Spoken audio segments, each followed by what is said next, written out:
ප්‍රථමයෙන් ව්‍යවසායකයෙක් ගැන කතා කිරීමට හෝ ව්‍යවසායකත්වය කියන්නේ මොකද්ද? ව්‍යවසායකත්වය සතු කුසලතා කොහොමද? අපි ඒව වර්ධනය කරගන්නේ කොහොමද? ඔවුන්ගෙන් රටට සංවර්ධනයට තියෙන දායකත්වය කොහොමද?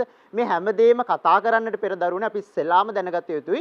ව්‍යවසායකත්වය කියන එකේ මූලාරම්භය නැත්නම් ව්‍යවසායකත්වය කියන එක බැඳිලා පවතින නවෝත්පාදන හේවත් නිර්මාණශීලී හැකියාව කියන එක. එහෙනම් අපි දරුවනි බලමු මොකද්ද මේ නවෝත්පාදනය නැත්තම් නිර්මාණශීලී නවෝත්පාදනයක් කියලා හඳුන්වන්නේ මොකද්ද කියන එක. දැන් දරුවන්ට පේනවා ඇති මේකෙදී ඒ සඳහා පවතිනවා නිර්වචනයක්. නිර්මාණශීලී නවෝත්පාදනය බිහි කිරීම මගින් නිෂ්පාදනය කරන භාණ්ඩයට අගය එකතු කිරීමේ සිදුවන අවස්ථා. උදාහරණ සහිතව විමසා බලන්නයි අපි සූදානම් වෙන්නේ. බලන්න මගේ ආදරණීය දූල පුතාලට පේනවද කියලා ඒ කියන රූප සටහන.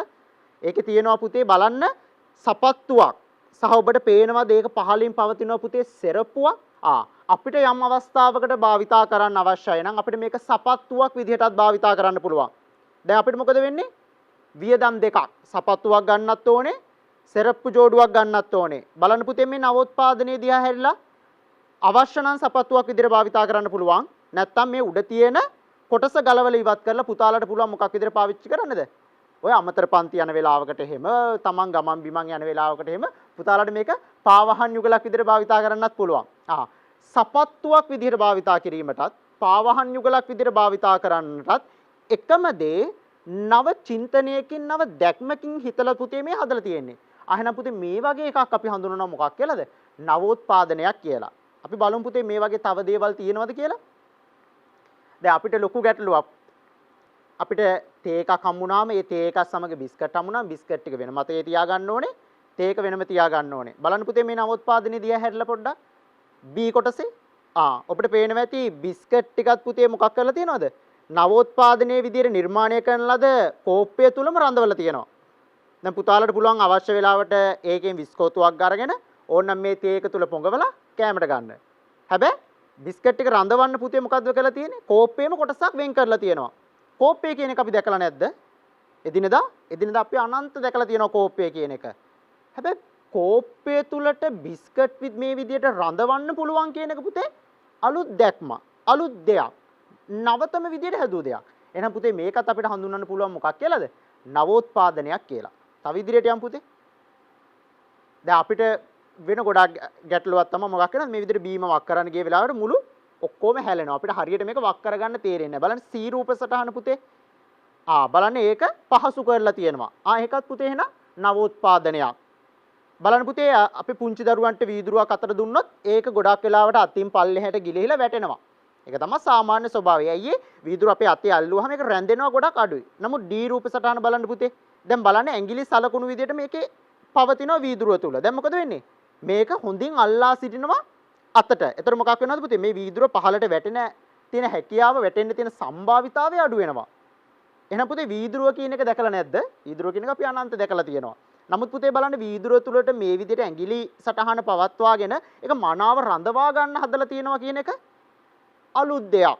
නවෝත්පාදනයක් කියලා හඳුන්වනවා. මම මේ පුතාලට උත්සාහ කරන්නේ නවෝත්පාදනය කියන එකේ මුලින්ම කාවද්දන්නට. අපි තව ඉදිරියට යමු පුතේ බලන්න මේ වගේ නවෝත්පාදන.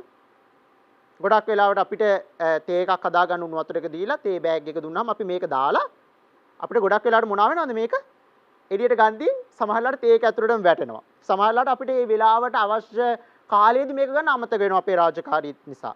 නමුත් මේක තුලින් බලන්න පුතේ කරලා තියෙන දේ ඔබට පුළුවන් ඒකේ වෙලාව සටහන් කරන්න. ඔබට ඕනේ විනාඩි 3ක් නම් විනාඩි 3 සටහන් කළා මේක ඇතුළත් කළා. දැන් මොකද වෙන්නේ? මේ තේ බෑගේ අවශ්‍ය පරිදි උණුසුම් ජලයේ ගිලිලා විනාඩි 3කදී ඉහළට පැමිණෙනවා.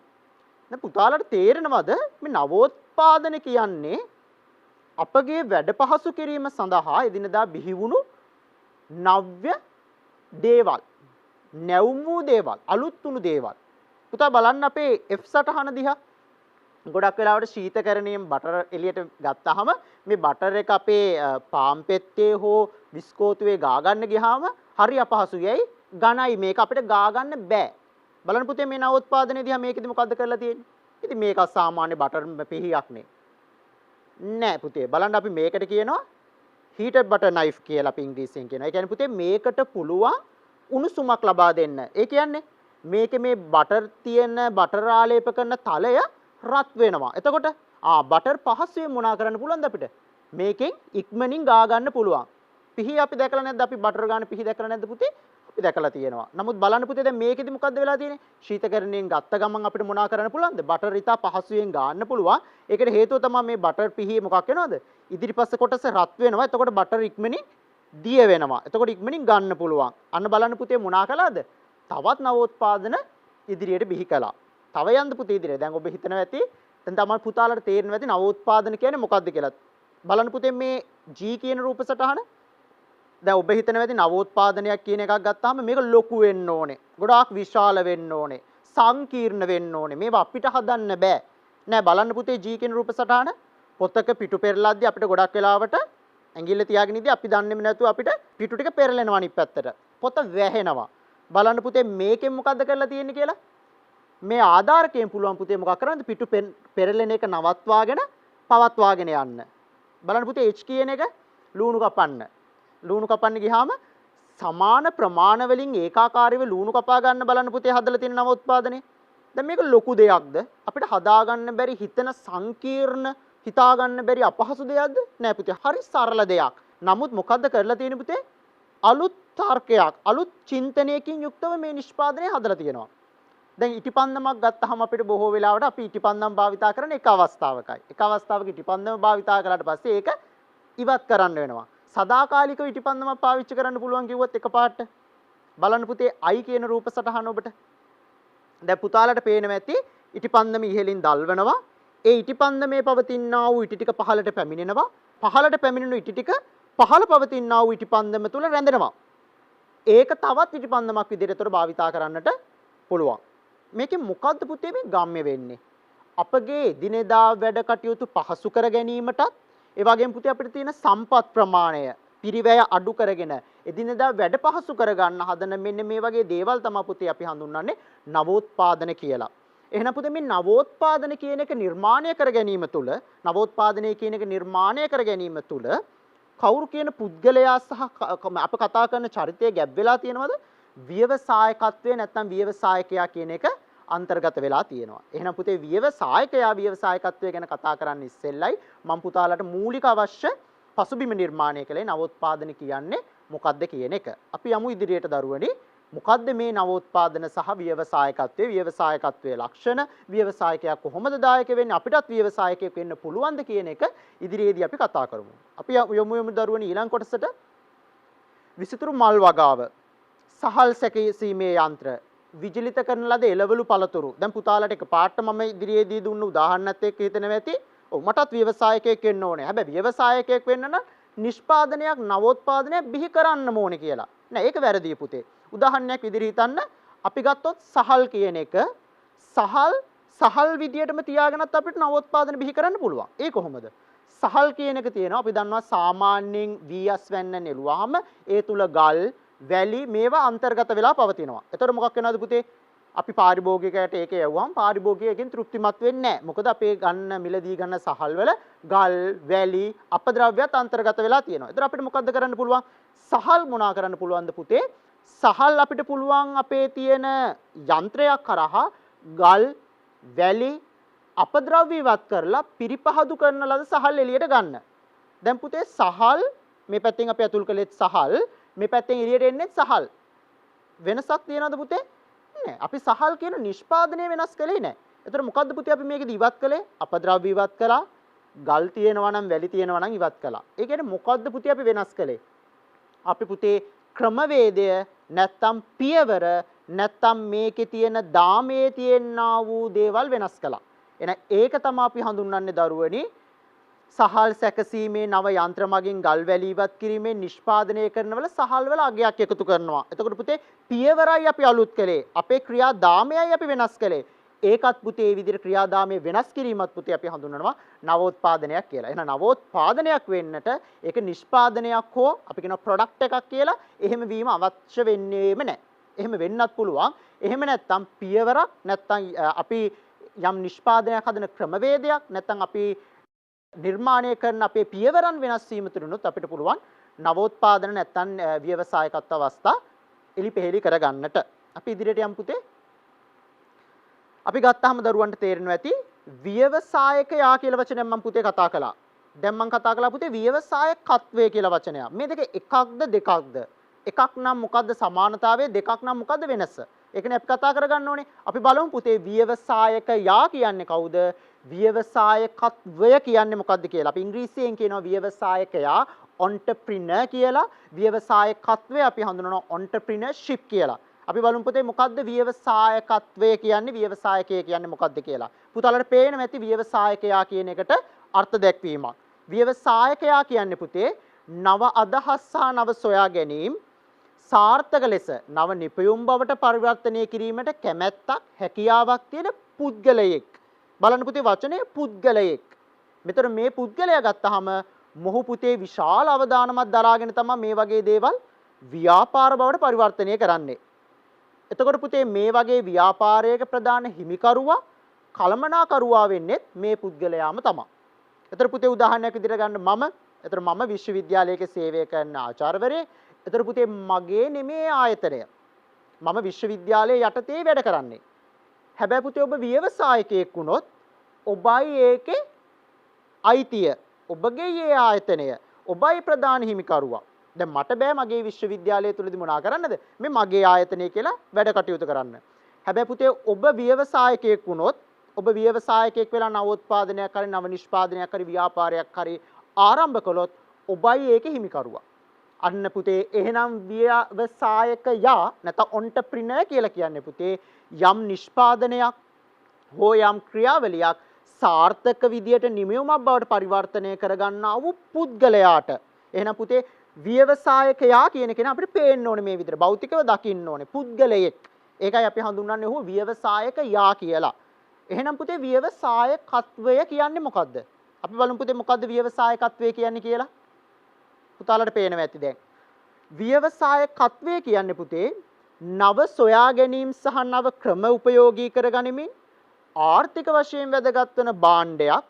අපි කිව්ව භාණ්ඩ මොනවද පුතේ? අර අපි කලින් මතක් කළේ. ඒ වගේ භාණ්ඩයක් නැත්නම් සේවාවක්.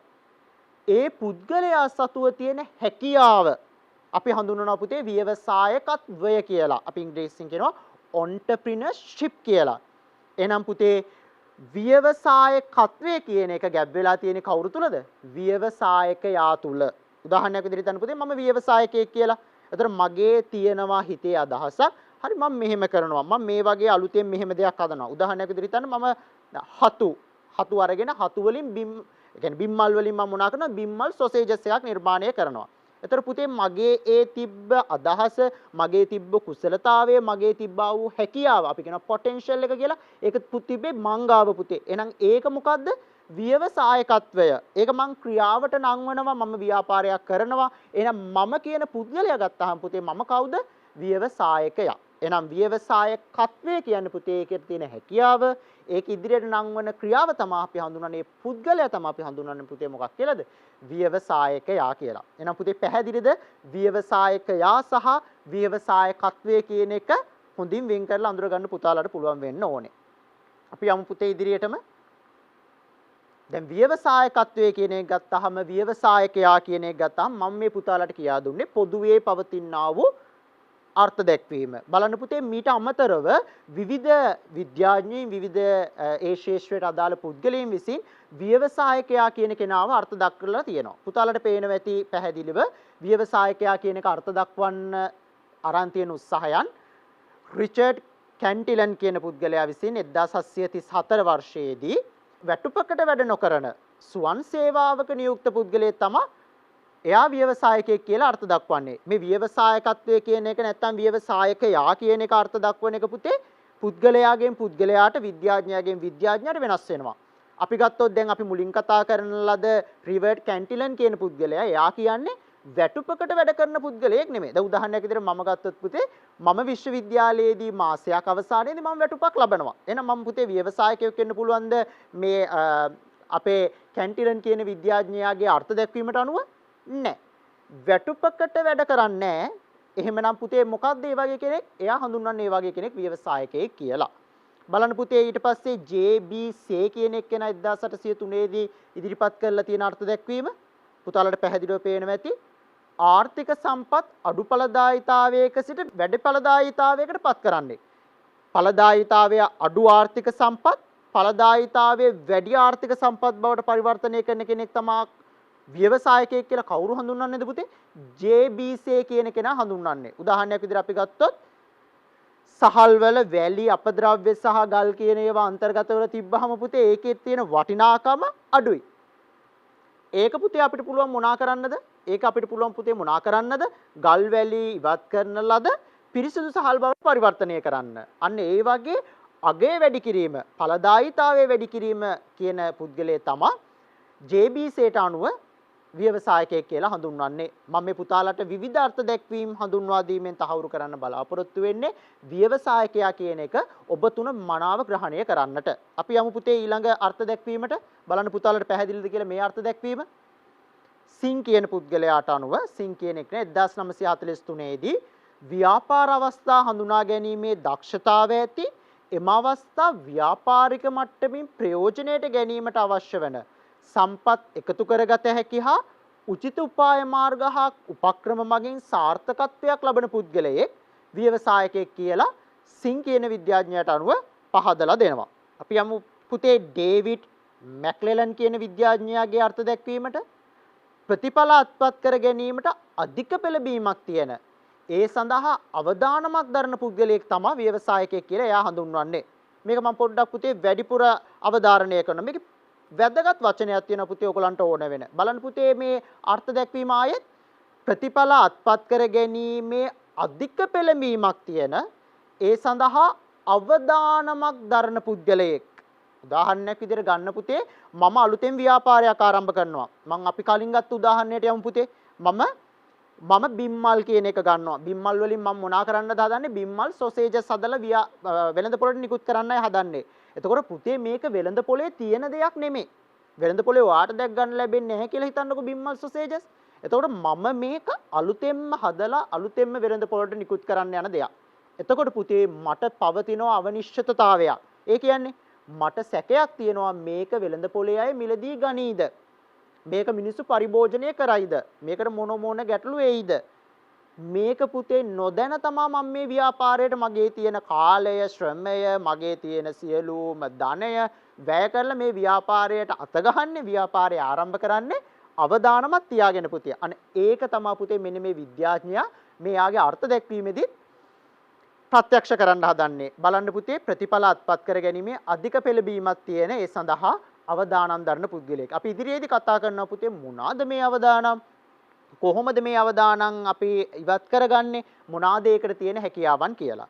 පීටර් ඩකර් කියන විද්‍යාඥයා පුතේ වෙනස්කම් සොයමින් ඒවා හඳුනාගෙන අවස්ථානුකූලව ඒවායේ ඉහළ ප්‍රතිඵල ලබන්නේ කියලා ව්‍යවසායකයෙක් හඳුන්වලා දෙනවා. අපි යමු පුතේ ඊළඟ කොටසට. දැන් පුතාලට පුළුවන් වෙන්න ඕනේ ව්‍යවසායකයා කියන්නේ කවුද? ව්‍යවසායකත්වය කියන්නේ මොකද්ද? ව්‍යවසායකයා කියන්නේ අපි සාමාන්‍යයෙන් දෙන පොදු නිර්වචනයට අමතරව විවිධ විද්‍යාඥයින් විසින් හඳුන්වලා දෙන තියෙන නිර්වචන අවබෝධයක් තියෙන්න ඕනේ. දැන් පුතාලට මම කිව්වා විවිධ නිෂ්පාදනය කරන කෙනෙක් ව්‍යවසායකයෙක්, පියවර නිෂ්පාදනය කරන කෙනෙක් ව්‍යවසායකයෙක් කියලා. අපි දැන් බලමු පුතේ ව්‍යවසායක අවස්ථා කියන්නේ මොනවාද කියලා. පුතාලට අලුතෙන් ව්‍යාපාරයක් ආරම්භ කරන්න ඕන නම් පුතාලත් කවදා හරි දවසකට ව්‍යවසායකයෙක් වෙන්න ඕන නම් මේ රටේ මෙන්න මේ අවස්ථා පුතාලට අන්තර්ගත වෙනවා. බලමු පුතේ මොනවාද අන්තර්ගත වෙන්නේද කියලා. පුතාලට පේනවා ඇති ව්‍යවසායක අවස්ථා ප්‍රධාන ආකාර 5යි. බලන්න පුතේ සැලසුම්කරණය, අමුද්‍රව්‍ය අලවිය, සේවා සැපයීම, නිෂ්පාදනයට අවදාළ ව්‍යවසායක අවස්ථා සහ බෙදා හැරීම හා අලවිය. අපි කතා කරමු මේ එකින් එක. පටන් ගමු පුතේ අමුද්‍රව්‍ය අලවිය කියන එකෙන්. උදාහරණයක් විදිහට හිතන්න මම ව්‍යවසායකයෙක්. මේ ව්‍යවසායකයා දැන් මගේ ව්‍යාපාරය මොකද්ද? බිම්මල් වලින් මොනවා නිෂ්පාදනය කරන්නද? බිම්මල් සොසේජස් නිර්මාණය කරගන්න එක. එතකොට පුතේ මම මෙහෙම නිෂ්පාදනය කරගන්න මට මොන අවශ්‍ය වෙනවද? බිම්මල් බීජ අවශ්‍ය වෙනවා. එහෙනම් පුතේ ඔන්න බිම්මල් අවශ්‍යයි මට. ඊට පස්සේ බිම්මල් ටික තියෙනවා. ඇද්ද දැන්? බෑ. මදි මොනවා වුණද පුතේ අපිට? මේක සඳහා නිශ්චිත ලේබලයක් අවශ්‍යයි. මේක සඳහා නිශ්චිත කවරයක්. මේ අපේ හදන ලද සොසේජස් බහලන්න පුළුවන් මොකක් හරි එකක් ඕනේ. සොසේජස් නිර්මාණය කරන්න මොනවා කරන්න ඕනද? යන්ත්‍ර ඕනේ. එහෙනම් මේව මොනවාද පුතේ? මගේ ව්‍යාපාරයටම පවතින මොනවා කියලාද අපි හඳුන්වන්නේ? අමුද්‍රව්‍ය කියලා හඳුන්වනවා. අපි ඉංග්‍රීසියෙන් කියන ඉන්පුට් කියලා. එහෙනම් මේ විදියට අවශ්‍ය අමුද්‍රව්‍ය සැපයීම කියන එකත් ව්‍යවසායක අවස්ථාවක් කියලා ගන්න පුළුවන්. උදාහරණයක් ගමු පුතේ අපි තව වී ගොවිතැන කියන එක ගත්තාම වී ගොවිතැන කියන එකට අපිට මොන අවශ්‍ය වෙනවද? පොහොර අවශ්‍යයි. කෘෂි රසායනික ද්‍රව්‍ය අවශ්‍ය වෙනවා. වී බීජ අවශ්‍යයි. දැන් මේ මොනවාද පුතේ? මේවා පුතේ අමුද්‍රව්‍ය කියලා අපි හඳුන්වනවා. එහෙනම් මම වී නිෂ්පාදනයට අදාළ කෙනෙක් නෙමෙයි. හැබැයි වී නිෂ්පාදනයට අවශ්‍ය අමුද්‍රව්‍ය සපයන කෙනෙක්. අන්න අමුද්‍රව්‍ය සැපයීම තුලිනුත් අපිට මොනා කරන්න පුළුවන්ද? ව්‍යවසායකයෙක් බවට පරිවර්තනය වෙන්න පුළුවන්. ඒක තමයි අපි හඳුන්වන්නේ මොකක් කියලාද පුතේ? අමුද්‍රව්‍ය අලවිය කියලා. එන්න පුතේ දෙවෙනි කොටසට සේවා සැපයීම. උදාහරණයක් විදිහට මම වී ගොවිතැන කරනවා. මට අවබෝධයක් නැහැ මේක කොහොමද කරන්නේ. කොයි කාලයේද අස්වැන්න නෙලා ගන්න ඕනේ. කොයි කාලයේදීද පොහොර දාන්න ඕනේ. උදාහරණයක් විදිහට එකපාරට මොනවා වෙනවද දරුවනි? පලිබෝධ ආක්‍රමණයක් තියෙනවා මගේ වී ගොවිතැනේ. මම මොකද්ද කරන්නේ? මට සමහර ලාවට මේකට දැනුමක් නැහැ. ඒ වගේ අවස්ථාවකදී දරුවනේ සමහර ලාවට ඉන්නවා අපිට මොනා කරන්නද? කෘෂි උපදේශකවරුන්. ඔවුන් අපිට ඇවිල්ලා මොනා කරනවද? මේක මෙහෙම කරන්න කියලා උපදෙස් දෙනවා. ඒතර ඔහු හෝ ඇය කෘෂි කර්මයට බැඳිලා නැහැ. ඒ කියන්නේ වී ගොවිතැනේ වී නිෂ්පාදනය කරන්න බැඳිලා නැහැ. හැබැයි ඇවිල්ලා මොනා කරනවද පුතේ? සේවාවක් සපයනවා. උදාහරණයක් විදිහට මම මගේ බිම්මල් සොසේජස් කර්මාන්තයට මට මූලික ප්‍රාග්ධනය අවශ්‍යයි. මගේ අතේ මුදල් නැහැ. එතකොට මම මොනා කරනවද පුතේ? මම රක්ෂණයක් ලබා ගන්නවා. මම ණයක් ලබා ගන්නවා. එතකොට මම බැංකුත් සමග කටයුතු කරනවා. එහෙනම් බැංකුත් එක්ක කටයුතු කිරීම, බැංකු සමග කරන ගනුදෙනුවන් පුතේ මොනා කියලාද හඳුන්වන්නේ? සේවාවන් කියලා. අන්න සේවාවන් සැපීමත් එක්තරා ආකාරයක ව්‍යවසායක අවස්ථාවක්. අපි යමු පුතේ තුන්වෙනි කොටසට. නිෂ්පාදනයට අදාළ ව්‍යවසායකත් අපි මේ කතා කළා. බිම්මල් සොසේජස් නිර්මාණය කරන එක. ඊට පස්සේ අපි කතා කළා අපි දන්නවා ලංකාවේ විශේෂයෙන්ම තියෙනවා කෙසෙල් පතුරු භාවිතා කරලා පුතේ දැන් ඇඳුම් වියනවා.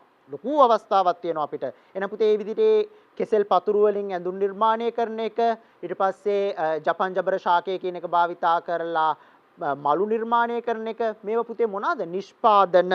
එහෙනම් නිෂ්පාදනය කියන එක කිරීම තුලිනුත් අපිට ව්‍යවසායකත්වයේ බවට පරිවර්තනය වෙන්න පුළුවන්. අපි යමු පුතේ හතරවෙනි එකට. දැන් මේ හදාගත්ත නිෂ්පාදන ටික මොනා කරන්න ඕනේද? වෙළඳ පොළට නිකුත් කරගන්න ඕනේ. පාරිභෝගිකයන්ට ලබා දෙන්න ඕනේ. එහෙනම් අපි මේ ටික පුතේ බෙදා හරින්න ඕනේ. මේ ටික අලෙවි කරන්න ඕනේ. එහෙනම් මේ විදිහට බෙදා හැරීම, අලෙවි කිරීමත් ව්‍යවසායක අවස්ථාවක් වෙනවා. අවසන් එකට එමු. සැකසුම් කරණය. උදාහරණයක් අපි තේ ගත්තාම තේ දළු කඩලා පුතේ තේ දළු විදිහටම බොන්න බෑනේ. මේක මොනා කරන්න ඕනද? වේලලා කුඩු කරලා තේ කුඩු බවට පරිවර්තනය කරන්න ඕනේ. රබර් කිරි කර්මාන්තයේ ඉන්න කෙනෙක් රබර් කිරි කපලා රබර් කිරි ඒ විදිහටම පාවිච්චි කරන්න බෑ. අපි මේක මොනා කරන්න ඕනද? වේලන්න ඕනේ, පදම් කරන්න ඕනේ. ඊට පස්සේ අපි හිතමුකෝ වාහන වලට අවශ්‍ය ටයර් නිර්මාණය කරනවා, අත්වැසුම් නිර්මාණය කරනවා. එහෙනම් පුතේ ඒක තුල මොකක් අන්තර්ගත වෙනවද? සකසන්න ඕනේ මේවා. එහෙනම් සැකසුම් කරණය. එහෙනම් පුතාලට පේනවා ඇති ව්‍යවසායකත්වයේ කියන එක එකක් නෙමෙයි. ඒක ආකාර නැත්නම් අවස්ථා පහක අන්තර්ගතයක්. ඒ කියන්නේ අමුද්‍රව්‍ය අලවිය, සේවා සැපයීම, නිෂ්පාදනයට අදාළ ව්‍යවසායකත්වය, බෙදා හැරීම හාලවිය, සැකසුම් කරණය මෙන්න මේ කියන ආකාර පහ පුතේ ව්‍යවසායකයේ තුල පවතිනා වූ ව්‍යවසායක අවස්ථා කියලා අපි හඳුන්වනවා. අපි යමු ඊළඟ කොටසට. ව්‍යවසායකයෙක් නම් මෙන්න මේ කාරණා හතර අනිවාර්යෙන් කළ යුතුයි. මොනවාද? ව්‍යවසායකයෙක්ගේ ප්‍රධාන කාර්යයන් හතර, කාර්යභාරයන් හතර. දැන් උදාහරණයක් විදිහට ගත්තොත් විශ්වවිද්‍යාලයක උගන්වන කෙනෙක් විදිහට මට මේ උගන්වන එක මගේ කාර්යයක්. ඊට පස්සේ පරීක්ෂණ සිදු කරන එක මගේ පුතේ කාර්යයක්. ඒ වගේ ව්‍යවසායකයෙක්ගේ මොනවාද මේ තියෙන කාර්යයන්? බලන්න පුතේ පළවෙනි එක නව්‍යතා සම්පාදනය. ඒ කියන්නේ අලුත් දේවල් ඉටු කිරීම, අලුත් දේවල් නිර්මාණය කිරීම ව්‍යවසායකයෙක්ගේ කාර්යයක්. උදාහරණයක් විදිහට අපි දන්නවා දැන් නිවෙස් වල ඉන්න ගෘහණියන් අම්මලා මොනවා වෙනවද?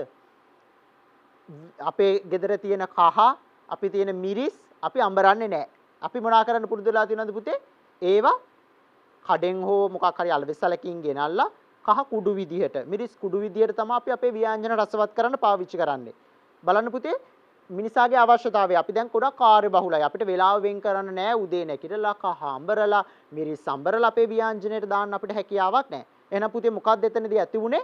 අන්න අපිට අවශ්‍ය වුණා නව්‍යතා සම්පාදනය කරන්න. අපේ අවශ්‍යතා සහ උවමනාවන් වලට ගැලපෙන්න ඕන වුණා. අපේ කාර්යබහුල ජීවිතේට අපිට හොඳයි මිරිස් කුඩු විදියට තිබුණා නා. කහ කුඩු විදියට තිබුණා නම් හොඳයි. අන්න පුතේ කහ කුඩු කියන එක නිෂ්පාදනය කළා. මිරිස් කුඩු කියන එක නිෂ්පාදනය කළා. කුළුබඩු කියන එක ආවා. ඒ කියන්නේ මොකද්ද පුතේ? අපිට අන්න නව්‍යතා නිෂ්පාදනය කරන එක, නව්‍යතා සම්පාදනය කරන එක මොකක් වෙනවද? ව්‍යවසායකයෙක්ගේ පවතිනා වූ කාර්යය. ඊළඟ එක පුතේ නිෂ්පාදන සාධක කාර්යක්ෂම යොදා ගැනීම. උදාහරණයක් විදිහට මම කිව්වොත් යම් කිසි නිෂ්පාදනයක් සිදු කරන්න කියලා ඒ නිෂ්පාදනයේට පුළුවන් ශ්‍රමය වැඩි වශයෙන් භාවිතා කරන්න. උදාහරණයක් විදිහට මගේ බිම්මල් සොසේජස් කියන එක නිර්මාණය කරන්න පුළුවන් සේවකින් 20 දෙනෙක් යොදාගෙනත්. ඒ වගේම සේවකින් 2 දෙනෙක් යොදාගෙනත් මේක කරගන්න පුළුවන්.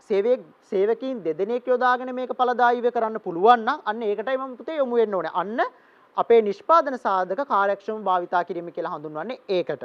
තව පැහැදිලි කරන්න ඕනේද පුතේ? හරි. අපි ගත්තොත් අපේ සොසේජස් නිර්මාණය කරගන්න අපිට අවශ්‍ය වෙනවා බිම්මල් කිලෝ 5ක්. හැබැයි මම බිම්මල් කිලෝ 6ක් ගේනවා. දැන් පුතේ මම කාර්යක්ෂමද? නැහැ. අපිට පුළුවන් වෙන්න ඕනේ පුතේ භූමිය, ශ්‍රමය, ප්‍රාග්ධනය මෙන්න මේ කියන අපේ සාධක නිෂ්පාදනය සඳහා අවශ්‍ය වෙන්නා වූ සාධක කාර්යක්ෂමව උපයෝගී කරගන්නට. ඊළඟ එක බලන්න පුතේ ව්‍යාපාරික අවස්ථා හඳුනා ගන්න පුළුවන් වෙන්න ඕනේ. මොනවාද ඊළඟ වසරට අවශ්‍ය වෙන්නේ? මොනවාද ඊළඟ කාලයට අවශ්‍ය වෙන ව්‍යාපාර? මොනවාද මම අලුතෙන් හදන්න ඕනේ? මොනවාද මම අලුතෙන් කරන්න ඕනේ? ඒවා අපි හඳුනා ගැනීමේ හැකියාවත් අනිවාර්යෙන් ව්‍යවසායකයෙක්ගේ කාර්යයක් වෙනවා. අවසන් එක බලන්න පුතේ නිෂ්පාදන නවීකරණය. නිෂ්පාදන මොනා කරන්න ඕනේද පුතේ? කාලයක් අපි ගමන් කළොත් ඒ නිෂ්පාදන වෙළඳපොලෙන් ඉවත් වෙලා යනවා. නිෂ්පාදනය පුතේ අපි කාලයක් වෙළඳපොළ තුල පවතිද්දී අපි අලුත් දේවල් කළේ නැත්නම් ඒ නිෂ්පාදනයේට කාලයක් සමග මොනවා වෙනවද පුතේ? ඒ නිෂ්පාදනයේ වෙළඳපොළෙන් ඉවත් වෙනවා. ඔබ දකින්න ඇති විවිධාකාරයේ ඔබ ඇඟට ගල්වන සබන් කැට. ඒ වගේම ඔබ දැකලා ඇති පුතේ විවිධාකාර භාණ්ඩ. මේවා පුතේ කාලයත් එක්ක නව අලුත් කරනවා. උදාහරණයක් විදිහට අපි ගත්තොත් සමහර සබන් තියෙනවා අපි සාමාන්‍ය විදිහට තිබ්බහම දැන් ඒකට තව සුවඳ එකතු කරලා අපිට කියනවා දෙහි සුවඳයි මේකට සමම්පිච්ච සුවඳ එකතු කළා. තව ටික කාලයක් ගියාට පස්සේ අපිට කියනවා මේකට මේ සුවඳ එකතු කළා. අන්න පුතේ ව්‍යාපාරිකයා ආරම්භ කළේ සාමාන්‍ය සබන් කැටයක් විදිහට. හැබැයි සාමාන්‍ය සබන් කැටයක් විදිහටම ඉදිරියට යන්න පුළුවන්ද? බෑ. ඇයි? අපගේ අවශ්‍යතා වුවමනා අපේ ඉන්න පාරිභෝගිකයෝ ඉල්ලනවා මීට වඩා හොඳ සුවඳක් තියෙන්න ඕනේ. මේ විදියට තිබ්බහම මේක මුළු දවස පුරාම මේ සුවඳ තියෙන්න ඕනේ. කුණු විස බීජ කියන එක සම්පූර්ණයෙන් නැති වෙන්න ඕනේ. මේවා කරන්න පුතේ මොනා කරනවද ව්‍යාපාරිකයෝ? අලුත් දේවල් මේ තමන්ගේ ව්‍යාපාරයට එකතු කරනවා. අනේ ඒක තමයි අපි හඳුන්වන්නේ මොකක් කියලාද පුතේ? නිෂ්පාදනයන් නවීකරණය කිරීම කියලා. එහෙනම් පුතේ මෙන්න මේ හතර තමයි ව්‍යවසායකයෙක්ගේ ප්‍රධාන කාර්යයන් හතර වෙන්නේ. ඇත්තටම ව්‍යවසායකයෙක් වටිනවද රටක? කොහොමද එයා රටක ආර්ථික සංවර්ධනයට දායක වෙන්නේ? පුතාලට පේනවා ඇති ව්‍යවසායකයෙක් කියන කෙනෙක් ගත්තහම පුතේ ව්‍යවසායකයෙක් පාරිභෝගික උවමනා අවශ්‍යතා කියන ඒවා සපුරන්නට, සේවා නිෂ්පාදනය කරන්නට, බෙදාහරන් අලවිය කියන කොටස් වලට දායක වෙලා තියෙනවා. අපි පුතාට කලින් කිව්වනේ මම මතකයි. මම දැන් ඉදිරියේ මතක් කරපු උදාහරණ මතක් කරමින් යන්නේ. මම ඉදිරියේදී මතක් කළා පුතේ අපේ ගෙදර නිවසේ ඉන්න ගෘහණියන්ට දැන් පහසුයි මොනා කරන්න පුළුවන්ද? කුළුබඩු ඒ කුඩු විදියටම භාවිතා කරන්න පුළුවන්. අන්න පාරිභෝගික උවමනා සහ අවශ්‍යතා. අන්න ඒවා සපුරන්න අපේ ව්‍යවසායකයෝ රටට වැදගත් වෙනවා. ශුද්‍ර සුළු හා මධ්‍යම පරිමාණ ඒ වගේම මහා පරිමාණ ව්‍යාපාර කියන ඒවා ඇති කරන්නට සේවා නියුක්තිය ඉහළ නංවන්න පුළුවන්. උදාහරණයක් මම කියන්න ඉක්මනින් මගේ බිම්මල් සොසේජස් කර්මාන්තයේ පුතේ මොකක් කරන්න ඕනේද? මේවා පිරිසිදු කරන්න, මේවා ලේබල් කරන්න, මේවා අසුරන්න, මේවා බෙදා හරින්න කවුරු ඕනේද?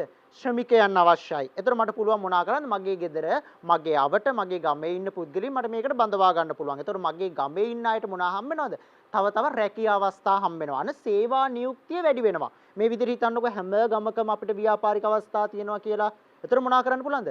ගම් වශයෙන් අපිට සේවා නියුක්තිය වැඩි වෙනවා. ඒ කියන්නේ පුතේ මොනා කරන්න පුළුවන්ද? රටේ සේවා නියුක්තිය වැඩි කරන්න පුළුවන්. ඒ කියන්නේ මොකක් වෙනවද? රටක සේවාවක් නොමැතිව, ඒ කියන්නේ රැකියාවක් නොමැතිව ඉන්න අයට රැකියාව ලබා දීමේ හැකියාවකුත් මෙන්න මේ විදිහට ව්‍යවසායකයෙක් වීමෙන් හැකියාව ලැබෙනවා. අපි යමු දනුවනේ ඊළඟ කොටසට ජනතාවගේ ජීවන තත්ත්වය දියුණු කිරීමට සහාය වෙන්නත් නව උත්පාදන බිහි කරන්න පුළුවන්. මම කිව්වා පුතේ මොනවා වෙනවද? අපිට කාලයත් එක්ක වැඩ කරද්දී අපිට මොනවා වෙනවද? අපිට අලුත් දේවල් අවශ්‍ය වෙනවා. සමහර දේවල් ගොඩක් පොඩියට හිතුවට අපිට කාලය ඉතුරු කරගන්න මේවා වැදගත් වෙනවා. අපගේ ජීවන තත්ත්වය දියුණු කරගන්න එහෙනම් ව්‍යවසායකත්වය කියන එක වැදගත් වෙනවා. නව භාණ්ඩ සේවා වෙළඳපොළට එකතු වීමෙන් වෙළඳපොළ පුරුල් වෙනවා. දැන් උදාහරණයක් විදිහට අපි ගත්තොත් පුතේ බිම්මල් කර්මාන්තය ගියොත් අපි හැමදාම කෑවේ බිම්මල් විදිහටම නම්. දැන් අපිට වෙළඳ පොළට ගියාම බිම්මල් සොසේජස් විදිහට පවතිනවා. බිම්මල් චට්නි විදිහට පවතිනවා. බිම්මල් වලින් හදපු බිම්මල් බැදුම් පවතිනවා. දැන් මොකද උනේ? වෙළඳ පොළ පුළුල් වුණා. ඉස්සර වෙනද අපි බිම්මල් විදිහටම පරිභෝජනය කරපු අපි දැන් යනවා බිම්මල් චට්නි වලට, බිම්මල් බැදුම් වලට, බිම්මල් වලින් තියෙන බිම්මල් සොසේජස් වලට. අන්න පුතේ අපි වෙළඳ පොළ කියන එක මොනවා වුණාද? පුළුල් වුණා. එහෙනම් වෙළඳ පොළ පුරුල් කරන්නත් මොනවා වෙනවද? ව්‍යවසායකත්වය කියන එක වැදගත් වෙනවා. අපි යමු පුතේ ඊළඟ කොටසට. දැන් අපි ගත්තොත් සාර්ථක ව්‍යාපාර අවස්ථා බැඳුණු ඍජු හා වක්‍ර ව්‍යාපාර ඇති වෙනවා. උදාහරණයක් විදිහට මම කලින් කිව්වනේ මගේ දැන් බිම්මල් ව්‍යාපාරය ආරම්භ කිරීම තුලින් බිම්මල් සපයන අය බිහි වෙනවා. එතකොට මගේ ව්‍යාපාරයේ වැඩ කරන අය ඉන්නවා. එතකොට අන්න ඍජු රැකියා අවස්ථා බිහි වෙනවා. මගේ බිම්මල් කර්මාන්තයට ඇවිල්ලා බිම්මල් සොසේජස් නිර්මාණය කරන අන්න ඍජු රැකියා අවස්ථා බිහි වෙනවා. එතකොට කොටසක් ඉන්නවා පුතේ ඍජුවම මගේ බිම්මල් කර්මාන්තයට මගේ බිම්මල් සොසේජස් නිෂ්පාදනය කරන්න ඉන්නේ නේ. හැබැයි ඒගොල්ලෝ බිම්මල් කියන එක වගා කරලා මට ගෙනත් දෙනවා. අන්න බිම්මල් වගා කරනවා කියන්නේ පුතේ එයා බිම්මල් ගොවියෙක් බවට පරිවර්තන වෙනවා. ඒ කියන්නේ පුතේ මගේ කර්මාන්තය සමග ඍජුවම සම්බන්ධතාවයක් නැහැ. හැබැයි අමුද්‍රව්‍ය සැපීමට බැඳී සිටීම හරහා වක්‍රව මගේ ආයතනයට සම්බන්ධ වෙනවා. අන්න ඍජු හා වක්‍ර කියන අවස්ථා රැකියා නිර්මාණය කරන්න ව්‍යාපාර ඇති කරන්නත් ව්‍යවසායකයෙක් වැදගත් වෙනවා. රටක නිෂ්පාදනයේ වැඩිවීමත් සමග දලදේශීය නිෂ්පාදනය ඉහළ යන්න මේක හේතු සාධක වෙනවා. නව තාක්ෂණ බිහි කිරීම, සම්පත් ඵලදායීතාවයේ භාවිතා කිරීම මේ හරහත් රටක ඍජුවම මොනවා වෙනවද? දායකත්වයක් සපයන්න ව්‍යවසායකයට හැකියාවක් පවතිනවා. අපි යමු පුතේ ඊළඟ කොටසට. ව්‍යවසායකයෙක් නම් දැන් පුතාලට පුළුවන් ඉවසේ ඉඳන් දූල පුතාලට බලා ගන්න පුළුවන්. ඇත්තටම මම ව්‍යවසායකයෙක්ද? මම ව්‍යවසායකයෙක් වෙන්න මට සුදුසුකම් තියෙනවාද? එහෙම නැත්නම් මම තවත් ආයතනයක ගිහිල්ලා ආයතන ප්‍රධානියෙක් යටතේ වැඩ කරනවාද? පුතේ ඔයා ව්‍යවසායකයෙක් නම් මෙන්න මේ තියෙන ව්‍යවසායක පෞරුෂ කුසලතා ඔයා ගාව තියෙන්නට ඕනේ. බලමු පුතේ ඔයා ගාව තියෙනවද කියලා බලන්න. දැඩි ආත්ම ශක්තිය සහ ආත්ම විශ්වාසයක්. ඊට මහන්සි වී වැඩ කිරීමක්. දැන් හිතනවා නෑ මම උදේ 8ට එනවා, හවස 4ට යනවා. නෑ මට මේක හරියන්නේ නෑ. එහෙනම් පුතේ ව්‍යවසායකයෙක් වෙන්න හැකියාවක් නෑ. ව්‍යවසායකයෙක්ට උදේයක් දහවලක් රාත්‍රියක් නෑ. මහන්සි වෙලා වැඩ කරන්න වෙනවා. අපි ගමු පුතේ ඊළඟ ලක්ෂණය. නිතරම සර්ව සුභවාදී ලෙස වැඩ කටයුතු කරන්න ඕනේ. ඒ කියන්නේ පොසිටිව් තින්කින්. ඒ කියන්නේ පුතා හැම වෙලේම හිතන්න ඕනේ මේක මට කරන්න පුළුවන්. මේ මගේ ව්‍යාපාරය තව අවුරුදු 5කින් තවත් දියුණු වෙනවා. මේක ඉදිරියට තවත් දියුණු වෙනවා. ඒක තමයි පුතේ අපි හඳුන්වන්නේ සර්ව සුභවාදී ලෙස සිටීමේ හැකියාව කියලා. ඉහළ ප්‍රතිඵල ලබා ගැනීමට මහන්සි නොබලා වැඩ කිරීමේ හැකියාව. අවදානම් බාර ගැනීම. පුතාලට පුළුවන් වෙන්න ඕනේ මේ ව්‍යාපාරය කරලා අපි දන්නවා පුතේ අපි කිව්වා කලිනුත් ඔබ අලුත්ම වෙළඳ පොලකට යන්නේ. ඔබ දන්නේ නැහැ මේ වෙළඳ පොල සාර්ථක වෙයිද අසාර්ථක වෙයිද කියලා. සමහර වෙලාවට ඕකොල්ලෝ ලොකු ධනයක් මේකට වෙන් කරනවා. ලොකු ශ්‍රමයක් වෙන් කරනවා. හැබැයි මේක වෙළඳ පොලට නිකුත් කළාට පස්සේ වෙළඳ පොල තුල මේක බිඳ වැටෙනවා. මේක ඔබට නිෂ්පාදනය අලෙවි කරගන්න බැරි තත්වයකටපත් වෙනවා. ඔබ පාඩු ලබනවා. එහෙනම් පුතේ අවදානමක් දරා ගන්නත් හැකියාව ඔබට තියෙන්න ඕනේ ව්‍යවසායකයෙක් වෙනවා නම්. බලන්න පුතේ ඊළඟ එක නිතරම ඉහළ ඉලක්ක පිහිටවා ගැනීමේ හැකියාවක් ව්‍යවසායකයට පවතින්න ඕනේ. තවත් තියෙන පුතේ පෞරුෂ කුසලතා. අපි බලමු මොනවාද මේ පෞරුෂ කුසලතා කියලා. නිර්මාණශීලීත්වය, නව්‍යකරණය හා නව අදහස් බාර ගැනීම, වෙනස් වීමට තියෙන කැමැත්ත, අත්දැකීම් වලින් ඉගෙන ගැනීම, ජය හා පරාජය කියන දෙකටම වගකීම තමා ලෙස සිටීම හා අන් අයට දොස් පැවරීමෙන් වැළකීම. දැන් අපි දන්නවා අපේ අතින් වැරද්දක් වුණොත් ඒක කලේ මම නෙමෙයි. හැබැයි තමන්ට ජයක් තමන්ගේ අතින් හොඳක් වුණා ඒක තමන් කලේ කියලා බාර. එහෙම වෙන්න බෑ. මම උගලන්ට කලිනුත් කිව්ව පුතේ ව්‍යවසායකයා කියන්නේ මේ ව්‍යාපාරයේ අයිති පුද්ගලයා. එතකොට ව්‍යාපාරය අතින් යම් වැරද්දක් වුණොත් ඒකටත් වග කියන්න ඕනේ මම. ජය සහ පරාජය කියන දෙකටම වග කිව යුත්තේ මම කියලා තමුන් විශ්වාස කරන්න ඕනේ. ඒකත් පුතේ උගාව තිබිය යුතු ව්‍යවසායකයෙක් තුල පවතිය යුතු පෞරුෂ කුසලතාවයක් වෙනවා. තවත් තියෙනවා පුතේ පෞරුෂ කුසලතා. බලමු මේව මොනවාද කියලා. තමා වටා තියෙන බාහිර අවස්ථා හඳුනාගෙන ඒවා ප්‍රයෝජනයට ගන්න ඕනේ. සෑම දෙයක්ම කරන්න ආසාවක් තියෙන්න ඕනේ. අනාගතය ගැන සිතීමේ හැකියාවක් තියෙන්න ඕනේ. නිතරම ස්වාධීනව සිතන නිදහස් පුද්ගලයෙක් වෙන්න ඕනේ. උදාහරණයක් විදිහට ඔබ ආයතනයක වැඩ කරනවා නම් ඔබට ආයතනයේ අද කරන්න ඕන කටයුතු මොනවාද? මේ දවසේ මෙන්න මේ කටයුතු කරන්න ඕනේ කියලා ඉහළ කළමනාකාරීත්වය විසින් දෙනවා වෙන්න පුළුවන්. හැබැයි තමන්ගේ ව්‍යාපාරයක් තමන් ව්‍යවසායකයෙක් විදිහට කරනවා නම් තමන්ට පුළුවන් වෙන්න ඕනේ මම අද දවසේ කරන්නේ මේකයි. අද මගේ කරන්න තියෙන වැඩ කටයුතු ටික මේවයි. මගේ තව අවුරුදු 2කින් මේ ටික කරන්න ඕනේ. තව අවුරුදු 5කින් මේ ටික කරන්න ඕනේ. අන්න මේ විදිහට අනාගතයේ සිතන්න තමන්ම තනියෙන් ස්වාධීනව කටයුතු කරන්න ව්‍යවසායකයට තියෙන්න ඕනේ. ඒකත් තමන්ට තියෙන්න ඕන පෞරුෂ කුසලතාවය. ඒ වගේම හොඳට මතක තියාගන්න පුතේ ව්‍යවසායකයෙක් වුණාම ඔයාලට පුළුවන් වෙන්න ඕනේ ඔයාගේ ස්වභාව ධර්මයට ආදරය කරන්න. ගහකොළ සතුන්ට පරිසරයට ආදරය කරන පුද්ගලයෙක් වෙන්න ඕනේ. බිම්මල් සොසේජස් නිර්මාණය කරනවා කියලා අධික විදියට කෘෂි රසායනික ද්‍රව්‍ය භාවිතා කරලා අධික විදියට රසායනික ද්‍රව්‍ය භාවිතා කරලා පරිසරය විනාශ කරලා කෘෂි ව්‍යවසායකයෙක් හරි ව්‍යවසායකයෙක් හරි බවට පරිවර්තනය වෙනවා නම් මගේ ව්‍යවසායකත්වයේ තුල පෞරුෂ කුසලතා ගැබ් වෙලා නැහැ. එහෙනම් පුතේ මෙන්න මේවා අපි හඳුනනවා මොනවා කියලාද? ව්‍යවසායකත්ව පෞරුෂ කුසලතා කියලා. එන්න බලන්න පුතේ මේ කුසලතාත් ඔබ තුර තියෙනවද කියලා බලන්න. ව්‍යාපාර අවස්ථා හඳුනා ගන්න ඕනේ. තමන්ට නිර්මාණශීලීත්වයේ තියෙන්න ඕනේ. පැහැදිලි දැක්මක්, දූරදර්ශී බවක් තියෙන්න ඕනේ. ඉලක්ක සැකසීමේ හැකියාවක්, ආත්ම විශ්වාසයක් සහ අවදානම් කළමනාකරණය කර ගැනීමේ හැකියාවක් තියෙන්න ඕනේ. මම පුතාලාට කලින් විස්තර කරද්දි කිව්වා මේ විදිහට ව්‍යවසායකයෙක් බවට පත් වෙනවා කියන්නේම අවදානම කියන එක බාර ගන්නවා කියලා. එහෙනම් තව අවුරුද්දකින් ජල ගැලීමක් එන්න පුළුවන්. තව අවුරුද්දකින් නියඟයක් එන්න පුළුවන්. මේ අවදානම් වලට මට අද ඉඳන්ම සූදානම් වීමේ හැකියාවක් තියෙන්න ඕනේ. ඒ අවදානම් එනවා කියලා දැනගෙන තමයි මම ව්‍යවසායකයෙක් වුනේ. එහෙනම් පුතේ මේ අවදානම් දරා ගැනීමේ හැකියාවක්, ඒ අවදානම් වලට මුහුණ දීමේ හැකියාවකුත් ඔබ තුල පැවතිය යුතුමයි. බලන්න පුතේ මෙන්න මේ කොටස් ටික තමයි අපි හඳුන්වන්නේ මොකක් කියලාද? ව්‍යවසායකයේ සතුව තියෙන පෞරුෂ කුසලතා කියලා. දැන් මේ කතා කරපු කුසලතා ඔබ තුල තියෙනවා නම් ආදරණීය දුවල පුතාලට පුළුවන් හොඳ ව්‍යවසායකයෙක් බවට පත් වෙන්න. හොඳ ව්‍යවසායකයෙක් වෙලා රටට සංවර්ධනයට දායක වෙන්නත් පුළුවන්. දැන් මේ විදිහට ව්‍යවසායකයෙක් වෙලා ඉදිරියට කරගෙන යද්දි ව්‍යවසායකත්වයේ හැකියාව ප්‍රදර්ශනය කරගෙන ව්‍යාපාරය ඉදිරියට පවත්වාගෙන යද්දි මේක හැමදාම මේ විදිහටම පවතින්නේ නැහැ. එතකොට අවදානම් කියන තත්වයන් වලට ඔබට මුහුණ දෙන්න සිදු වෙනවා. ඒ කියන්නේ පුතේ අපි කිව්වා මේක අලුතෙන්ම ඔබ පටන් ගන්න දෙයක්. ඔබ මේ ව්‍යාපාරයේ කලින් තිබ්බ ව්‍යාපාරයක් නෙමෙයි. එහෙනම් පුතේ ඔයාලට පුළුවන් වෙන්න ඕනේ මේ අවදානම් කියන ඒවා බාර ගන්න. මොනවාද අපිට අවදානම්? අපි කියනවා අන්සර්ටනිටි කියලා. මොනවාද ව්‍යවසායකයෙක් විදිහට අපිට බලපාන්න ලැබෙන අවදානම්? ව්‍යාපාරයේ පුතේ සාර්ථකත්වය. ඒ කියන්නේ මට පුළුවන් මගේ ව්‍යාපාරයේ බිම්මල් සොසේජස් කියන එක පිට රටවලුත් ඉල්ලනවා. විදේශ වලින් ලොකු ඉල්ලුමක් මගේකට මගේ බිම්මල් සොසේජස් සඳහා තියෙනවා. එහෙම කියලා අති සාර්ථක ව්‍යාපාරකයෙක් වෙලා ලෝකේ බබලන ව්‍යාපාරිකයෙක් වෙන්නත් පුළුවන්. එහෙම නැත්නම් ගමේ ආරම්භ කරන ලද මගේ බිම්මල් සොසේජස් ව්‍යාපාරය එතනින්ම බිඳ වැටෙන්නත් පුළුවන්.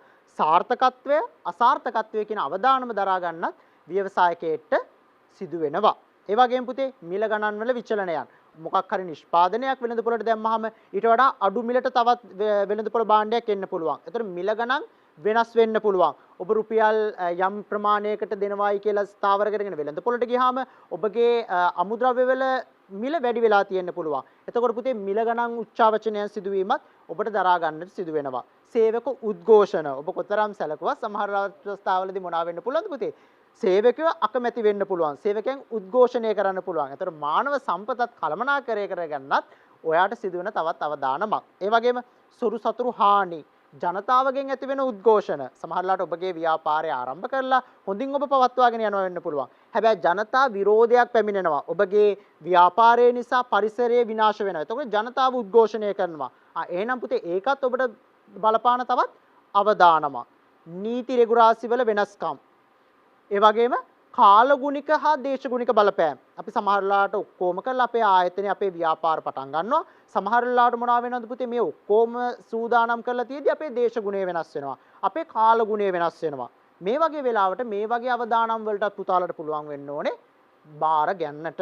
රෝග හා පලිබෝධ හානි. උදාහරණයක් විදිහට ගන්න මේ කාලේදී බඩ එරුඟුස් වෙන්නත් මම බඩ එරුඟු සම්බන්ධ ව්‍යාපාරයකට යොමු වෙලා ඉන්නවා කියලා. උදාහරණයක් මම බඩ එරුඟු වලින් මොනා කරනවද පුතේ? බඩ එරුඟු වලින් මොනා හරි කිටි ආහාරයක් හදලා විකුණනවා කියලා. දැන් බඩ එරුඟු වලට මේ දවස්වල තියෙන සේනාදලඹුව දුර. දැන් මොකක් වෙනවද? අන්න මගේ ව්‍යාපාරයෙන් මම අනිත් ඒවා ඔක්කොම සැලසුම් කරලා ඉවරයි. දැන් මොකක් වුණාද? එකවර ආපු පලිබෝධ හානියක් නිසා, රෝගයක් නිසා මොනවා වුණාද? මගේ සම්පූර්ණ ව්‍යාපාරය බිඳ වැටෙන්න පුළුවන්. මෙන්න මේවා තමයි පුතේ මොනා කියලා අපි හඳුන්වන්නේ. ව්‍යවසායකයට පවතිනා වූ අවදානම් කියලා හඳුන්වනු ලබන්නේ. බලන්න පුතේ මේ ව්‍යාපාරයේ අවදානම් තියෙනවා. එහෙනම් මේ ව්‍යාපාර ව්‍යවසායකයෙක් වෙන එක වැඩක් නැහැ. මේ ඇති. එහෙනම් තවත් ආයතනයකට ගිහිල්ලා ප්‍රධානිය කරතේ වැඩ කරන එක තමයි හරියන්නේ. ව්‍යවසායකයෙක් වෙන එක හරියන්නේ නැහැ. එහෙම කියලා හිතෙන්න පුළුවන් නැහැ. බලන්න පුතේ අපිට පුළුවන් මේ ව්‍යවසායකත්වයේ කියන එක අපිට ක්‍රියාමාර්ග අරගෙන මේක අවදානම අඩු කර ගැනීමේ හැකියාවකුත් අපිට තියෙනවා. ආරක්ෂිත ක්‍රම භාවිතා කරන්න පුළුවන්. අපිට රක්ෂණ ක්‍රමවේදයන් වලට යන්න පුළුවන්. අපිට තව තවත් හැඩ ගැසීම් වලට යොමු වෙන්නත් පුළුවන්. උදාහරණයක් අපිට මුවාවරණයක් පැළඳීම අනිවාර්යයි. නමුත් අපිට මේ මුවාවරණයක් පැළඳින එක දැන් අපිට වෙනද පොළ තුල මුවාවරණ බහුලව තියෙනවා නම් පුතේ බලන්න මේ රූප සටහනේ විදිහට පුළුවන් මුවාවරණයට විනිවිද පේන්නා වූ කොටසක් එකතු කරන්න. එතකොට ඔබ hina වෙන දේවල් පිට තින්න කෙනෙක්ට පේනවා. අන්න පුතේ හැඩ ගැසුණ වෙලඳ පොළට අනුව. මෙන්න මේ විදිහට පුළුවන් අවදානම් සාර්ථකව ජය ගැනීමට. අපි යමු පුතේ ඊළඟ කොටසට. අපි දන්නවා ව්‍යවසායකයෙක් කියන එක සමහර අවස්ථාවේදී අපි කතා කරන ව්‍යවසායකයෙක් කියන්නේ උත්පත්තියෙන් ගේන දෙයක්. අලුතෙන් පුහුණු කරලා හදන්න බෑ කියලා. එහෙම එකක් නැහැ. පුහුණු කිරීම අපි කරනු ලබන දැනුම ලබා දීම මේවා තුලින් අපිට පුළුවන් ව්‍යවසායකත්ව කුසලතා දියුණු කර ගන්නට. බලන්න පුතේ අපිට ව්‍යවසායකත්ව කුසලතා හඳුනා ගන්න තියෙන මෙවලම් මොනවාද කියලා. ප්‍රධාන වශයෙන් අපි කුසලතා හඳුනා ගැනීමට මෙවලම් නැත්තම් ටූල්ස් තුනක් පාවිච්චි කරනවා. අපි පළවෙනි එක හඳුනනවා ප්‍රශ්නාවලීන්. අපි කියනවා ක්වෙක්ෂනරිය කියලා. විවිධ අභ්‍යාස සහ පිරික්සුම් ලයිස්තු. අපි හඳුනනවා චෙක්ලිස්ට් කියලා. අපි යමු පුතේ මේකින් එකට ප්‍රශ්නාවලි. දැන් අපිට පුළුවන් මොනා කරන්නද? ව්‍යවසායකයෙක්ගේ පවතිනා වූ ලක්ෂණ ගුණාංග මතුවෙන ප්‍රශ්න අපි අහනවා. අහලා අපි මේ ප්‍රශ්න වලට ඔහු ලබා දෙන පිළිතුර අනුව අපි බලනවා මොහුට කොච්චර ලකුණු ගණනක් දෙන්න පුළුවන්ද කියලා. උදාහරණයක් විදිහට අපි ගත්තොත් නායකයෙක් ලෙස මාගේ දුර්වලතාවයක් නම්. එතකොට අලුත් දේ වලින් අවධානය වෙනතකට යොමු. මෙන්න මේ වගේ පුතේ අපි මොනා කරනවද? වර්ණයන් ලබා දීලා අපි කියනවා මේකට මොනා කරන්නද? කැමැති වර්ණයට ඔබට වඩාත්ම ගැළපෙන වර්ණයට සලකුණක් සඳහන් කරන්න කියලා. ඒ අනුව අපි පුතේ මොනා කරනවද? ලකුණු ලබා දෙනවා. ඒ අනුව අපි බලනවා 10න් කොච්චර ලකුණු ප්‍රමාණයක් මෙයාට එනවද? ඒක අනුව අපිට කියන්න පුළුවන් මොනවාද? මෙයා තුළ ව්‍යවසායකත්ව කොච්චර ගතිගුණ ව්‍යවසායකත්වයක් වීමට කොච්චර හැකියාවක් තියෙනවාද කියලා. අපි යමු පුතේ ඊළඟ කොටසට. අභ්‍යාස. දැන් උදාහරණයක් විදිහට මම පුතාලට දුන්නොත් අපි කියන A4 කොළ ටිකක් දුන්නා කියලා. දීලා මම විනාඩි 10ක් 15ක් දීලා පුතාලට කියනවා මේකෙන් අලුත් නිර්මාණයක් මට කරලා පෙන්නන්න කියලා. මේ තියෙන මේ විදිහට කරපු නිර්මාණ කීපයක්. මෙන්න මේ විදිහට නිර්මාණ කරන්න දීලා මට බලන්න පුළුවන් කොච්චර හොඳ නිමවුමක් නිර්මාණය කළාද? මේකේ කොච්චර නව්‍යතාවයක් තියෙනවද? මේකේ ප්‍රයෝජනයට ගත හැකි භාවය කොච්චරක් තියෙනවද? මේකට මිලක් තීරණය කරන්න පුළුවන්ද? මේ නිර්මාණය සඳහා කොච්චර පිරිවැයක් ගියාද? මේ නිර්මාණය සඳහා අපතේ යම් අවම කරගත්තාද? මෙන්න මේ වගේ දේවල් අභ්‍යාස කියන ඒවා භාවිතා කරලත් මට පුළුවන් ව්‍යවසායකත්වය කියන එක හඳුනා ගන්න. මේ තියෙන පුතේ පිරික්සුම් ලයිස්තුන්. අපිට අපේ ප්‍රදේශයේ ඉන්න අපි දන්න ව්‍යවසායකයින් 5-6 දෙනෙක් ගන්නවා. අවම වශයෙන් 5ක්වත් සිටීම ප්‍රමාණවත්. මේ ව්‍යවසායකයින් අරගෙන අපේ ව්‍යවසායකයින්ගේ නම් ඔවුන් නිර්මාණය කරන නිෂ්පාදන හා සේවා වගුගත කරනවා. ඉන්පසු බලන අපේ පුතේ මෙන්න මේ විදිහට නිර්මාණය කරගන්නා වූ පුතාලට පේනවා ඇති තිරයේ මේ විදිහට ලක්ෂණයන් මේ ලක්ෂණයන් ඒ ව්‍යවසායකයින් තුල තියෙනවාද කියලා බලනවා. අපි තියෙනවා නම් හරි ලකුණකින් සඳහන් කරගන්නවා. උදාහරණයක් විදිහට ව්‍යවසායකයා 1 කියන එක්කෙනාගේ හරි ලකුණු 8ක් එනවා. ව්‍යවසායකයා 5 කියන එක්කෙනාට එන්නේ ලකුණු 2යි. අන්න අපිට පුළුවන් ව්‍යවසායක 1 කියන එක්කෙනාගේ වැඩි ලක්ෂණ ප්‍රමාණයක් වැඩි ව්‍යවසායකත්ව කුසලතාවයක් තිබ්බා. එයා මොනවද අරගෙන තියෙන ව්‍යවසායකත්ව හැකියාවන්? එයා තුල තියෙනා විභවයන් මොනවාද? එයා කොහොමද මේකේ හොඳ ව්‍යවසායකයෙක් වුණේ කියලා අපිට ඔහුගෙන් අධ්‍යයනය කරගන්න පුළුවන්. අඩු ලකුණක් ආපු එක්කෙනා ගාවට ගිහලා අපි බලන මොනවාද එයාගේ අඩු උනේ? මොනවාද ව්‍යවසායකත්වයේදී තියෙන දුර්වලතාවය? කොහොමද ඒවා ඉලිපෙහෙලි කරගන්නේ කියලා බලනවා. මෙන්න මේ ක්‍රමවේදයන් තුන පුතාලට පුළුවන් ව්‍යවසායකත්ව ලක්ෂණ හොයා ගැනීමට භාවිතා කරන්නට. අපි යමුනේ පුතේ ඊළඟ කොටසට ව්‍යවසායකයෙක් තුල පැවතිය යුතු කළමනාකරණය. මම කිව්වා ව්‍යවසායකයෙක් විදියට ගත්තාම මේ ව්‍යවසායකයාට බෑ තියෙන දේවල් ඉබේ තියෙන ආකාරයෙන්ම භාවිතා කරන්න. භූමිය වේවා ශ්‍රමය වේවා මේවා නිවැරදිව කාර්යක්ෂමව භාවිතා කරන්න ඕනේ. බලන්න පුතේ කළමනාකරණය කියන එකේ නිර්වචනය කළ මනාව කරන. ඒ කියන්නේ කරන දේ මනාව කිරීමේ හැකියාව තමයි අපි හඳුන්වන්නේ කළමනාකරණය කියලා. එතකොට ව්‍යවසායකයෙක් වුණාම එයාට කළමනාකරණ හැකියාව කියන එක අතිශයින් වැදගත් වෙනවා. අපි බලමු. ඔහුට පුළුවන් වෙන්න ඕනේ සැලසුම් කරන්න, ඔහුට පුළුවන් වෙන්න ඕනේ සංවිධානය කරන්න, ඔහුට පුළුවන් වෙන්න ඕනේ නියාමනය කරන්න, ඔහුට පුළුවන් වෙන්න ඕනේ ඇගයීම් කියන එක ඉටු කරන්නට. මොකද්ද පුතේ මේ එක් කියන නිර්ණායකයන්ගෙන් ඉටු වෙන කාර්යයන්? සැලසුම් කරන්න. උදාහරණයක් විදිහට මම පුතාලට කිව්වොත් අනුරාධපුරයට ගිහිල්ලා එන්න. දැන් පුතාලා සැලසුම් කරන්න ඕනේ. අනුරාධපුරයට මම කවදද යන්නේ? මොකේද යන්නේ? කවුරුත් එක්කද යන්නේ? මෙන්න මේ විදිහටත් ව්‍යාපාරයකත් පුතේ අපි සැලසුම් කරන්න ඕනේ. මම මොනවාද නිර්මාණය කරන්නේ? මොකද්ද මගේ අරමුණ? මෙන්න මේ දේවල් තමයි අපි හඳුන්වන්නේ පුතේ සැලසුම්කරණය කියලා. වර්තමානයේ සිට අනාගතයේ පිළිබඳව සිටීම තමයි අපි හඳුන්වන්නේ එහෙනම් සැලසුම්කරණය කියලා. සැලසුම්කරණයේ පුතේ හරියට ගෙයක අත්තිවාරම වගේ. මේ අත්තිවාරම හරියට වැටුනේ නැත්නම් මුළු ගේම කඩන් වැටෙනවා. ඒ හින්දා ව්‍යාපාරයක සැලසුම් කිරීම නැත්නම් ප්ලෑන් එක කියන එක හරියටම තියාගන්න හරිම විදිහට හදා ගැනීම අත්‍යවශ්‍ය වෙනවා. බලන්න පුතේ සැලසුම් කිරීමේදී පරමාර්ථය වෙන්නේ අපේ තියෙන මූල්‍ය භෞතික සහ මානව කියන සම්පත් මොනා කරන එකද? නිවැරදිව තීරණය කරගන්න ඕනේ. අපේ අවදානම් තත්ත්ව අධික නිසා ඒක සාර්ථකත්වයේ කරා ගමන් කරන්නට මෙන්න මේ සාධක මනාව සැලසුම් කිරීම වැදගත් වෙනවා. අපි යමු පුතේ ඊළඟ කොටසට නිෂ්පාදන ක්‍රියාවලියේදී අපි විවිධ අධ්‍යයන භාවිතා කරනවා. එතකොට සැලසුම් කිරීම කියන එකේදී ගත්තාමත් අපි පුතේ නිෂ්පාදන සාධක හා සම්පත් සැලසුම් කරන්න ඕනේ. නිෂ්පාදන ක්‍රියාවලිය සැලසුම් කරන්න ඕනේ. ඒ වගේම නිෂ්පාදන ප්‍රතිඵල ලබා ගැනීම සැලසුම් කරගන්න ඕනේ. ඒ කියන්නේ උදාහරණයක් විදිහට බලන්න පුතේ මම මෙතනදී දොඩම් වීදුරුවක් හදන හැටි තියෙනවා. පුතාලා ගන්න දොඩම් අමුයි නම් අන්න පුතේ දොඩම් වීදුරුව රසවත් වෙන්නේ නැහැ. ඒ කියන්නේ නිෂ්පාදන සාධක හරියට තියෙන්න ඕනේ. පුතාලාට මම දෙනවා දැන් මේ දොඩම් එක හදලා දෙන්න කියලා පුතාලා මේක අඩුවෙන් මිරිකනවා. බ්ලෙන්ඩ් කරන්නේ අඩුවෙන්. දැන් මොකද වෙන්නේ පුතේ? අන්න නිෂ්පාදන ක්‍රියාවලිය ගැටලුකාරී. ඒ කියන්නේ දැන් මේ දොඩම් විෂ වීදුරුව රසවත්ද? නැහැ. පුතේ අවසානයේ එන ප්‍රතිඵලය මොකක් වෙන්න ඕනේද? මේක ලස්සනට දෙන්න ඕනේ. හරි වෙලාවට පිළිගන්වන්න ඕනේ. අන්න මේ කියන නිෂ්පාදන සාධක, නිෂ්පාදන ක්‍රියාවලිය සහ නිෂ්පාදන ප්‍රතිඵල කියන මේ තුනම හරියට මේ අධ්‍යයන තුනම සාර්ථක වුණොත් තමයි පුතේ හරියටම නිෂ්පාදනයක් අපිට ගන්න හැකියාවක් තියෙන්නේ. අපි යමු පුතේ ඊළඟ කොටසට සංවිධානය කිරීම. දැන් පුතාලට මම කිව්වොත් පුතාලගේ නිවසේ පවතින උත්සවය සංවිධානය කරන්න කියලා දැන් බලන්න ඕනේ. මේකට කෑම බාර දෙන්නේ කාටද? මේකේ සරසන්න බාර දෙන්නේ කාටද? මේකෙදි ආරාධිත මුත්තන් පිළිගන්න මම කාටද බාර දෙන්නේ? මෙන්න මේ වගේ පුතේ ව්‍යාපාරය ඇතුළත් අපි බලන්න ඕනේ මානව සම්පත කළමනාකරණය කාටද බාර දෙන්නේ? අලෙවිකරණය කියන එක කාටද බාර දෙන්නේ? අමුද්‍රව්‍ය ගෙන දෙන්නේ කාටද? මෙන්න මේ විදිහට සංවිධානය කිරීම තමයි අපි හඳුන්වන්නේ මොකක් කියලාද? සංවිධානය කිරීම කියලා. සරලව කිව්වොත් කවුරුන් කුමක් කරන්නේද කියන එක තමයි සංවිධානය කියන එකෙන් හඳුන්වන්නේ. බලන්න පුතේ සංවිධානයේදී සිදු කරන කාර්යයන් සිදු කරන්න ඕන කාර්ය හඳුනා ගන්න ඕනේ. ඒවා නිශ්චිත රාමුවකට අපි ගොමු කරන්න ඕනේ. ඒ යුතුයකම් හා වගකීම් මොනවාද කියලා බලන්න ඕනේ. ඒ අංශ වලට අපි මොනවද දෙන්න ඕනේ? ශ්‍රම විභාජනය කරලා ඒ අවශ්‍යතාවයන් සපුරා දෙන්න ඕනේ. අපි බලමු පුතේ මේ තියෙන සංවිධානයක පියවරක්. ඔයගොල්ලන්ට පේනවා ඇති අධ්‍යක්ෂකවරුන් ඉන්නවා. මූල්‍ය නිෂ්පාදන අලෙවි මානව සම්පත් තියෙනවා. මෙන්න මේ විදිහට පුතේ අපිට මොනා කරන්න පුළුවන්ද? සංවිධාන ව්‍යුහ නිර්මාණය කරගන්න පුළුවන්. මෙහෙයවීම අපි ගත්තොත් පුතේ අපිට මොනවා වෙනවද? සමහර දේවල් සමහර විදිහට අපිට කරන්න කිව්වට අපිට සමහර වෙලාවට කාලයක් එක්ක අමතක වෙලා යනවා. පාඩම් කරන්න කියලා ළඟ ඉඳගෙන කියන්න ඕනේ. ඒ වගේ තමයි ව්‍යාපාරයකත් මේක මෙහෙම වෙන්න ඕනේ කියලා නායකත්වයක් දෙන්න ඕනේ. sannivedanaya කරන්න ඕනේ. ඒගොල්ලන්ග ළඟ ඉඳන් අභිප්‍රේරණය කරන්න ඕනේ. අධ්‍යයන පොදු සාතික පත්‍ර උසස් පෙළ විභාගයේ සමත් වුණොත් සරසවියට එන්න පුළුවන්. සරසවිය කියන්නේ මෙහෙම දෙයක්. අන්න ඒ විදිහට ළඟ ඉඳන් මෙහෙවීම තමයි අපි හඳුන්වන්නේ පුතේ මෙහෙවීම කියලා. අපි යමු පුතේ පාලනය අවසාන කොටස. පුතාලා පාඩම් කරනවා අධ්‍යයන පොදු සාතික පත්‍ර උසස් පෙළ විභාගයට සූදානම් වෙනවා. සූදානම් වෙලා සරසවිය සඳහා යන්නයි හදන්නේ. මේ යන අතරතුර මොනවා වෙන්න පුළුවන්ද? මාර්ගය පොඩ්ඩක් එහෙ මෙහෙ වෙනස් වෙන්න පුළුවන්. අද පොඩ්ඩක් පාඩම් කරන්න බෑ වගේ. එතකොට මොකක් වෙනවද පුතේ? අන්න සරසවි කියන සිහිනය තුලින් පොඩ්ඩක් එහාට මෙහාට යන්න හදනවා.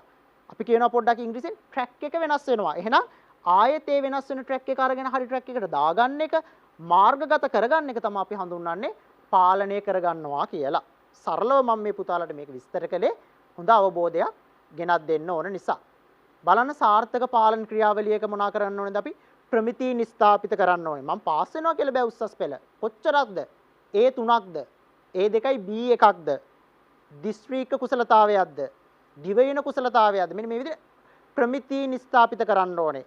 අපි දැන් කතා කරපු කාර්ය සාධනයන් පුතේ ප්‍රමිතීන් සහ ඒ කාර්ය සාධකයන් සංසන්දනය කරන්න ඕනේ. මේ ප්‍රමිතිය මේකෙන් ඉටු වුණාද? මේ කාලය තුලදී මම මේ වැඩේ ඉවර කළාද? අවසාන වශයෙන් මොනවද කරන්න ඕනේ පුතේ? අපි පිළියම් යෙදීමත් සිදු කරන්නට ඕනේ. බලන්න පුතේ පාලනයේ අවශ්‍යතාවයන් සහ වැදගත්කම් තියෙනවා. ව්‍යාපාර පරිසරයේ පැන නැගෙන නොයිකුත් වෙනස්කම්. අපි දන්නවා අපි කිව්වා ව්‍යාපාරයේ වෙනස්කම් ඇති වෙනවා. මේවට වග කියන්න ඕනේ. ඒතකොට වගකීම් සහ අධිකාරත්වයේ කියන සමතුලිතතාවය පවත්වා ගන්න ඕනේ. ව්‍යාපාරවල කටයුතු සංකීර්ණතාවයෙන් නැති වෙනවා. ඒ නිසා අපි පාලනයක් කියන එක අත්‍යවශ්‍ය සාධකයක් වෙනවා.